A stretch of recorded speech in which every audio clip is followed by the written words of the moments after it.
उसमें नमस्कार, पूछना। मैं पवन कुमार शर्मा, आनंदारा न्यूज़ से। जैसा कि अभी लोकसभा चुनाव आगामी चल रहे हैं, जगह जगह चुनाव प्रचार भी चल रहे हैं। इसी कड़ी में हमारे साथ बैठे हुए हैं नमित जी, जो कि आगामी चुनाव के लिए चुनाव प्रचार में पूरे जोश और होश के साथ हैं। आइए हम इनसे वार्तालाप करते हैं, आखिर ये किस तरह से चुनाव दौर में अपनी भूमिका निभा रहे हैं। आइए बात करें। सभी को नमस्कार, सभी स्वस्थ रहें, सभी खुश रहें जी। एडी न्यूज़ में आपका स्वागत है नमित जी। बहुत बहुत धन्यवाद। ये जानना चाहते हैं, जैसे लोकसभा चुनाव अभी चल रहा है, इसमें आपके किस तरह से आप चुनाव प्रचार में उतरे हुए हैं, लोगों के लिए थोड़ा सा बताइए विस्तार में। देखिए, मैं ग्राउंड पे कम और डिजिटल और मीडिया पे ज़्यादा हूँ। 5 साल से मैं देश के नाम की लड़ाई लड़ रहा था।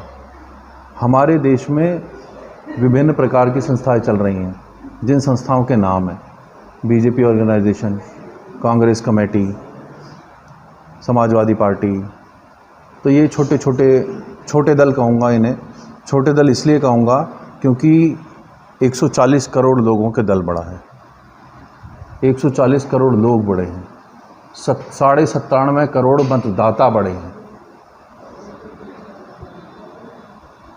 तो ये जानना बड़ा ज़रूरी है हमारे मतदाताओं के, हम भारत के मतदाता हैं या हम इंडिया के मतदाता हैं। ये निर्वाचन इंडिया का निर्वाचन हो रहा है या निर्वाचन भारत का निर्वाचन हो रहा है। मैं तो चाहता था कि ये निर्वाचन भारत में हो और हम भारत के नागरिक कहलाए जाएं, लेकिन इस निर्वाचन में सिटीज़न ऑफ इंडिया ही निर्वाचित सदस्य हैं और वही निर्वाचन कर रहे हैं। तो ग्राउंड पे ज़्यादा लाने के लिए मेरे पास कुछ है नहीं, तो इसलिए मैंने कोई ग्राउंड पे प्रचार प्रसार कुछ ज़्यादा नहीं किया है। जैसा कि आप इतने दिन चुनाव में अपना भूमिका निभा रहे हैं, तो अभी तक आपको कैसा लग रहा है कि जनता आपको किस तरह से ये इस चुनाव में आपको चाहती है, किस तरह से? देखिए, मैंने अपनी दावेदारी पेश की थी भारतीय जनता पार्टी से, क्योंकि भारतीय जनता पार्टी ही एक ऐसी पार्टी लगी, जैसे मैंने एक याचिका लगाई थी 2020 में सुप्रीम कोर्ट में, जिसमें सुप्रीम कोर्ट ने आदेश दिया कि संबंधित मंत्रालय इसको संज्ञान में लें। उसको संज्ञान में लेते हुए हमारे माननीय प्रधानमंत्री श्री नरेंद्र दामोदर दास मोदी जी ने उसको विश्व पटल पर G20 में रख दिया और सभी को आभास हुआ और सभी को बड़ा गौरव का अनुभव हुआ कि हम भारत हो गए। लेकिन नहीं, यूनाइटेड नेशंस ने कहा कि दिल्ली अगर औपचारिकताएं पूरी करे तो हमें भारत करने में कोई आपत्ति नहीं है। तो 4 साल से ये मुद्दा पेंडिंग है। यूनाइटेड नेशंस ने आपसे मांग लिया कि दिल्ली औपचारिकताएं पूरी करे, तो दिल्ली से औपचारिकताएं क्यों पूरी नहीं हो पा रही? अगर औपचारिकताएं पूरी हो गई होती तो भारतीय जनता पार्टी मुझे टिकट देती और यहाँ का ना तो कोई मेरा विरोधी होता, ना तो मेरा कोई प्रतिद्वंदी होता। क्यों? क्योंकि भारत के पक्ष में मतदान होता, नमा के पक्ष में मतदान होता और भारतीय जनता पार्टी के पक्ष में मतदान होता। लेकिन आज जो भारत के पक्ष में हैं या जो भारत चाहते हैं, जो भारत से जुड़े हुए हैं, जो एक अच्छी व्यवस्था चाहते हैं, तो वो किसान, मेरा चुनाव चिन्ह भी गन्ना किसान है, तो किस्मत मेरे साथ है। किसान पुत्र रमा ने याचिका लगाई, किसान ही मुझे चुनाव चिन्ह मिला, अन्नदाता ही है मतदाता। तो जो अन्नदाता है, जो किसान है, आप किसान को सपोर्ट करेंगे, जो आपको खाना दे रहा है आप उसे सपोर्ट करेंगे, या आपका इंजीनियर हो गए, आपकी आर्मी हो गई, आपकी पुलिस हो गई, आपके डॉक्टर हो गए, आपके साइंटिस्ट हो गए, हर कोई, सबको खाना चाहिए। खाना कौन देगा? किसान।